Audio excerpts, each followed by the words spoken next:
Bismillahirrahmanirrahim. Assalamualaikum warahmatullahi wabarakatuh. Ketemu lagi hari ini bersama Statistika dan hari ini kita ketemu untuk perkuliahan pertemuan ke-12. Hari ini kita akan membahas materi mengenai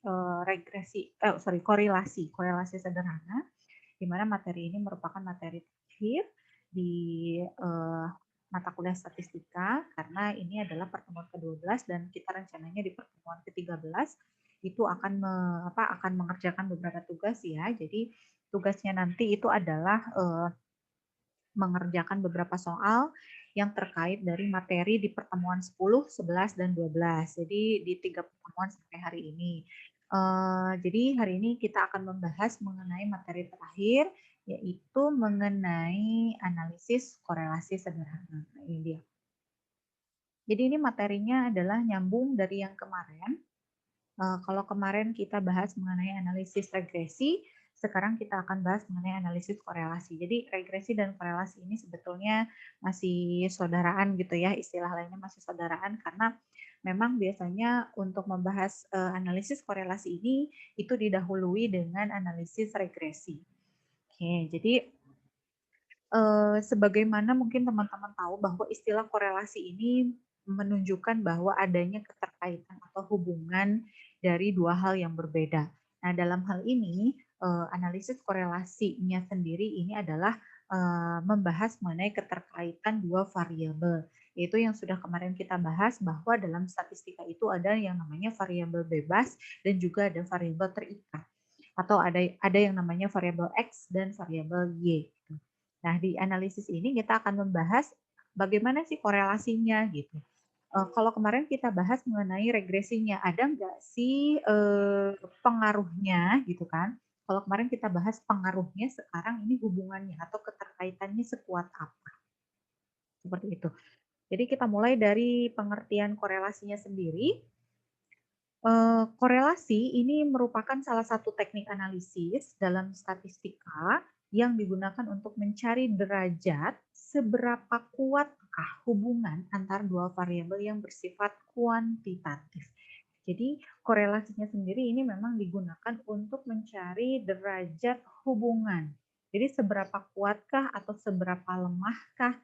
Kalau berbeda dengan kemarin regresi ya, regresi itu hanya melihat ada nggak sih pengaruhnya gitu, ada nggak sih satu variabel tersebut bisa mengubah atau mempengaruhi variabel yang lain. Nah, sekarang kalau kita sudah mengetahui, oh ternyata ada nih pengaruhnya, artinya kan kita sudah bisa menyimpulkan bahwa ternyata sebetulnya ada loh hubungannya gitu kan, ada hubungannya. Tapi hubungannya tersebut sekuat apa gitu kan? Pertanyaannya sekuat apakah hubungan mereka sehingga harus dianalisis kembali lebih jauh dengan analisis korelasi. Jadi di sini dua variabel ini akan dikatakan berkorelasi apabila perubahan pada variabel yang satu diikuti perubahan pada variabel yang lain. Ya, ini masih nyambung dengan yang regresi kemarin bahwa apabila si X-nya atau variabel X-nya ini berubah, maka akan diikuti oleh perubahan variabel Y-nya atau variabel terdekatnya. Jadi apabila ada variabel X, ini diketahui bahwa si variabel X ini adalah mempengaruhi variabel Y. Artinya, hanya untuk melihat mempengaruhinya saja, ada pengaruh atau tidaknya, ini kita analisis dengan analisis regresi. Nah, tapi setelah kita mengetahui, oh memang mereka berdua ini saling mempengaruhi gitu ya. Jadi variabel X-nya mempengaruhi variabel X, variabel Y-nya, maka pertanyaan kemudiannya adalah seberapa kuat pengaruh tersebut, gitu kan?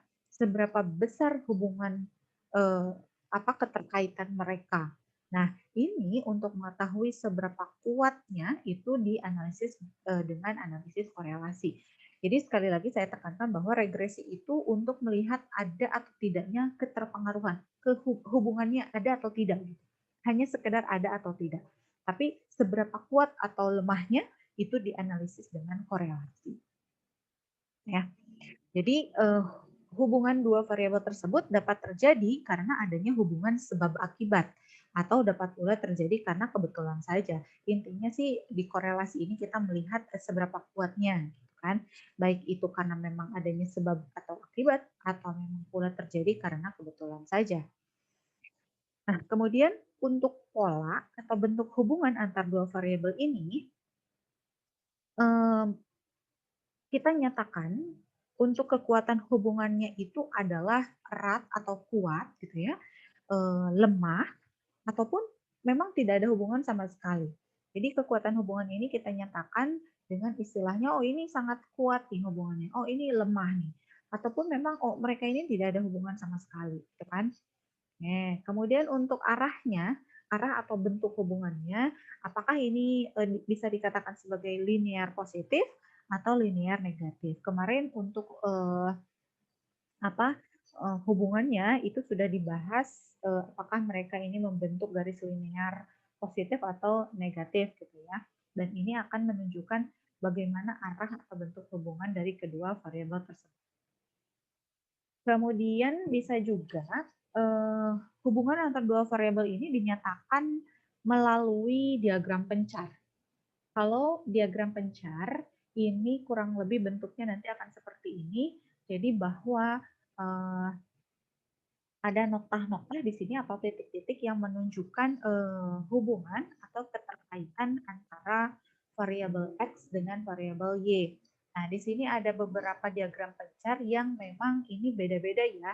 Kalau yang ini contoh dari korelasi positif, di sini kecenderungannya adalah pada saat X-nya nambah gitu atau naik, berubah naik, berubah positif, maka Y-nya pun akan berubah positif.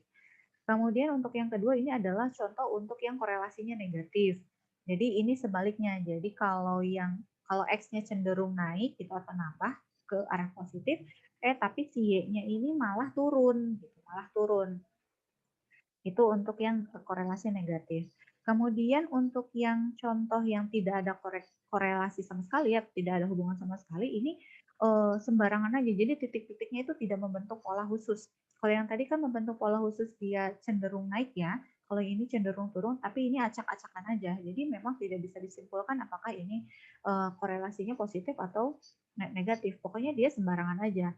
Kemudian untuk yang di bawahnya ini adalah contoh untuk yang lebih kuat ya. Jadi ini adalah korelasi positif yang lebih kuat bahwa ini memang cenderungnya kelihatan sekali bahwa di situ ada kecenderungan X-nya naik, Y-nya pun naik.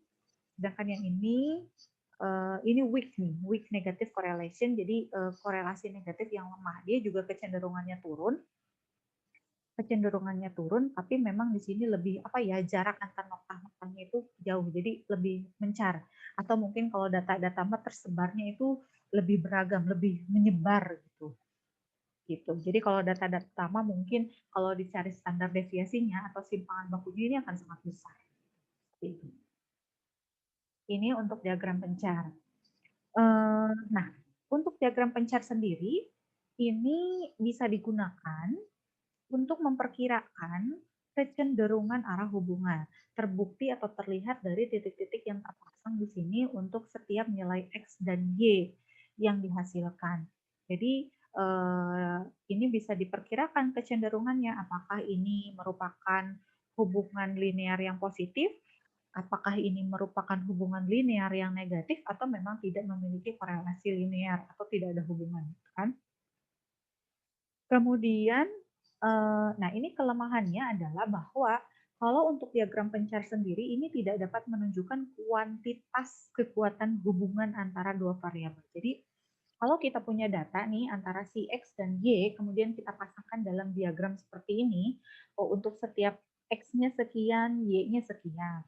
Untuk setiap X-nya naik, misalkan sekian, Y-nya pun naik. Untuk X-nya naik lagi atau turun lagi, berubah lagi, pokoknya Y-nya pun akan berubah lagi. Nah, si diagram pencar ini dia hanya menentukan kecenderungan nantinya. Oh, arahnya tuh positif, oh arahnya negatif kecenderungannya. Tapi ini tidak bisa menunjukkan secara kuantitatif seberapa naikkah atau seberapa kuatkah hubungan tersebut. Tetap saja untuk kuantitas kekuatan hubungan itu nanti kita bisa hitung koefisien korelasinya gitu ya. Tapi untuk diagram pencarian sendiri ini hanya menentukan kecenderungan saja, kecenderungan arahnya saja. Oke.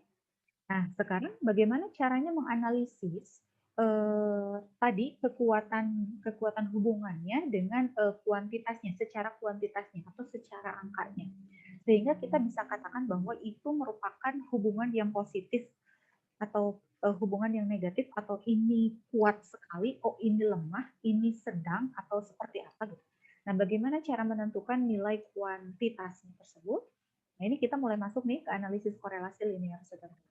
Jadi ingat ya, kalau ini nih ada istilah sederhana, artinya yang namanya sederhana-sederhana itu variabelnya kita tinjaunya hanya satu saja. Jadi satu variabel X, satu variabel Y. Itu cukup untuk kita pelajari sekarang.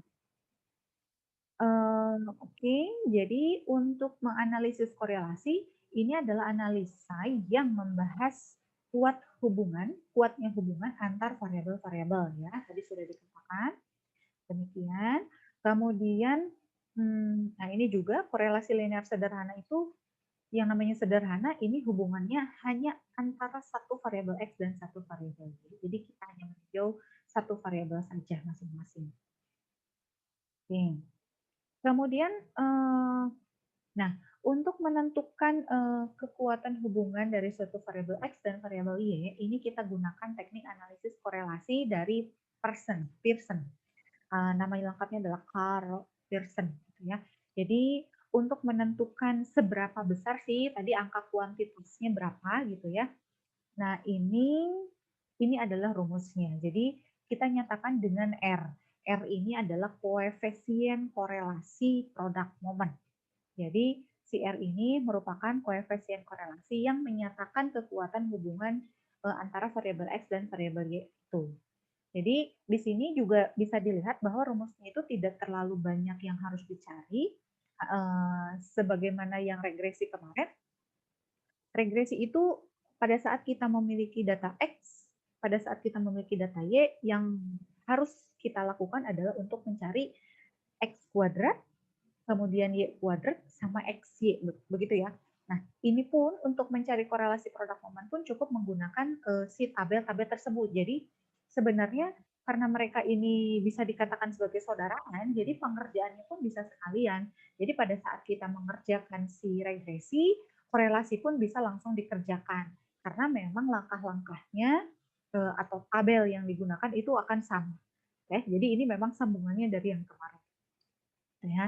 Jadi di sini hanya menggunakan N itu adalah jumlah datanya, kemudian sigma X, Y, X kali Y, kemudian dikurangi sigma X dikali sigma Y, dibagi akar, N dikali sigma X kuadrat min sigma X dikuadratkan, dikali N dikali sigma Y kuadrat min sigma Y dikuadratkan. Sekali lagi teman-teman harus ingat bahwa untuk suku yang X kuadrat di sini dan yang ininya itu harus dibedakan ya. Kalau ini X-nya dikuadratkan terlebih dahulu, baru disigmakan, sedangkan yang ini sigmakan terlebih dahulu, baru dikuadratkan. Gitu ya. Itu yang harus diperhatikan. Demikian pula untuk yang Y-nya ya. Ini kuadratkan dulu baru disigmakan, kalau yang ini sigmakan dulu baru dikuadratkan. Oke. Nah, koefisien korelasi dari perhitungan yang tadi, dari rumus yang tadi, nanti kita kan dapat angka nih, dapat angka. Nah, si angka ini atau si besarnya angka yang kita sebut sebagai koefisien korelasi ini, inilah angka yang menunjukkan kuat atau tidaknya atau disebutnya derajat gitu ya, derajat hubungan antar variabel tersebut. Jadi ini biasanya memang koefisien korelasi ini berada dalam rentang 0 sampai dengan 1.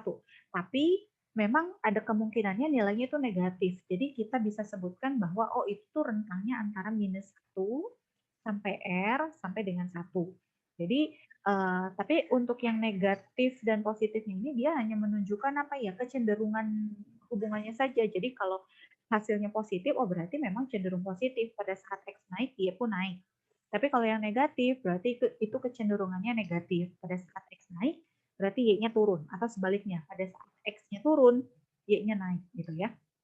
Jadi nanti si R-nya sendiri itu sebetulnya hasilnya itu apa, maksimal itu memang 1. Nah, sekarang jika kemungkinannya adalah jika R-nya itu kita memang betul-betul mendapatkan nilai 1 atau mendekatinya lah, misalkan ya 0,999 gitu kan mendekati 1, itu bisa dikatakan bahwa dua variabel itu mempunyai hubungan yang kuat dan positif, ya, kuat kuat dan positif. Sedangkan jika R-nya itu kita memperoleh nilainya -1 atau mendekati, ya, itu bisa dikatakan bahwa dua variabel tersebut mempunyai hubungan yang kuat tapi negatif. Kuat mah kuat gitu, tapi negatif. Atau misalkan kalau R-nya 0 atau mendekati 0 gitu kan, atau R-nya 0 atau mendekati 0, bahwa ini bisa dikatakan dua variabel tersebut tidak berkorelasi atau tidak berhubungan. Gitu. Nah, mungkin untuk lebih spesifiknya, ada koefisien korelasi ini diinterpretasikan ini berdasarkan buku Sugiono ya. Nah, seperti ini kekuatan hubungan antar dua variabel tersebut. Jadi, kalau misalkan kita patokannya adalah 0 ya, angka kuantitasnya itu adalah 0 sampai dengan 1. Eh, terlepas dari apakah itu negatif atau positif. Jadi mendekati 0 atau apa nilainya 0 atau mendekati 0 itu bisa dikatakan sangat rendah atau mungkin kalau nol nol banget gitu ya, itu bisa dikatakan bahwa itu tidak ada korelasi. Jadi 0 sampai 0,199 atau 0,2 lah ya. Itu sangat rendah. Kemudian 0,2 sampai 0,399 atau 0,4 itu rendah. 0,4 sampai 0,599 itu sedang. 0,6 sampai 0,799 itu kuat dan 0,8 sampai 1 itu sangat kuat gitu ya. Jadi nanti terlepas apakah itu positif atau negatif, ini adalah interpretasi besaran koefisien korelasi yang kita peroleh. Jadi mulai dari sangat rendah, rendah, sedang, kuat, dan sangat kuat. Gitu. Jadi bagaimana kalau tadi negatif ya, misalkan negatif 1, kalau negatif 1 memang korelasinya atau hubungannya itu sangat kuat, tapi arahnya itu negatif. Arahnya negatif. Oke, jadi ini untuk arah hubungan positif, korelasinya berarti positif. Dua variabel itu cenderung akan berubah ke arah yang sama. Jadi tadi ya bahwa kalau X-nya naik, Y pun akan naik gitu. Jadi arahnya sama. Ya, itu untuk arah hubungan positif. Tapi untuk arah hubungan negatif, korelasinya negatif. Jadi dia kecenderungannya akan berubah dengan arah yang berlawanan. Jadi kalau X-nya naik, malah si Y-nya turun gitu ya. Gitu. Itu untuk hubungan yang negatif atau korelasi negatif. Kemudian untuk arah hubungan tidak menentu, artinya dia tidak berhubungan. Sama seperti tadi yang diagram pencar itu ya, jadi dia tidak beraturan gitu. Jadi dia suka-suka aja dia mau letaknya di mana. Pada saat X-nya naik, kadang si Y-nya tetap aja. Atau pada saat X-nya naik, malah si Y-nya turun. Atau kadang juga si X-nya naik, Y-nya ikut naik. Jadi iya sembarangan aja gitu. Jadi tidak ada pola khusus atas kecenderungan apa arahnya gitu ya, arahnya itu tidak ada arah yang jelas. Oke, kita masuk ke contoh soal nih ya. Untuk contoh soal ini berdasarkan hasil pengambilan sampel secara acak tentang pengaruh lamanya belajar X terhadap nilai ujian adalah sebagai berikut. Nah, jadi ceritanya ini adalah misalkan saya ambil ini aja, ambil data sembarangan, misalkan saya mau wawancarai beberapa mahasiswa lah ya, misalkan. Saya nanya nih, misalkan ke si A, kamu lamanya belajar berapa jam? Belajar statistika ya, misalkan kamu belajar statistika seminggu berapa jam? Atau sehari berapa jam? Oh, saya mah 2 jam. Terus saya nanya lagi ke si B, kamu belajar statistikanya berapa jam? Ya, saya mah 4 jam. Oh, saya mah terus yang lainnya saya mah 6 jam, saya mah 10 jam. Itu kan beda-beda ya. Atau saya mah cuma setengah jam misalkan. Nah, saya nanya nih ya data-data tersebut.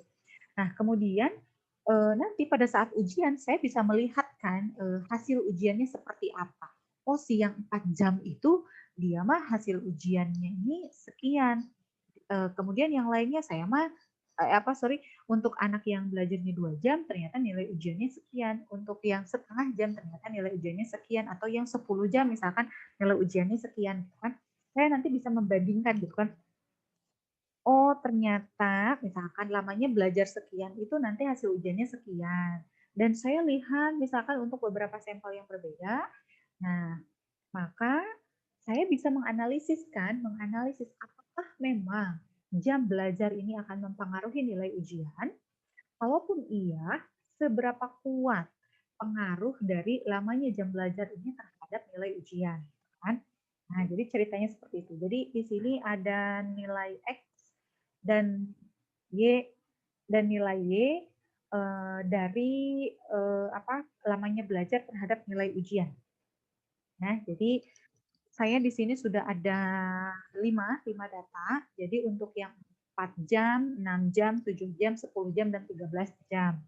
Ternyata pada saat dilihat nilai ujiannya, ini nilainya 40, 60, 50, 70, 90. Tuh.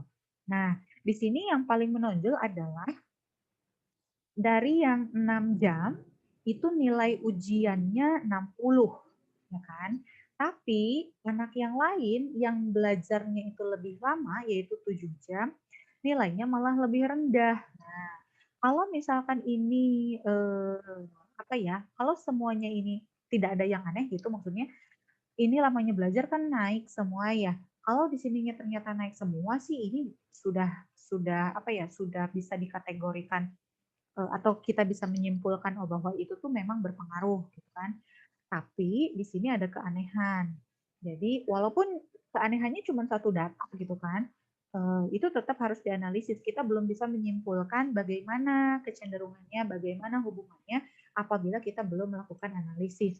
Apalagi untuk data-data yang jumlahnya banyak, misalkan kita tidak bisa menyimpulkan satu hal akibat adanya walaupun sekian persen nih yang aneh gitu, kita belum bisa menyimpulkannya sebelum menganalisis.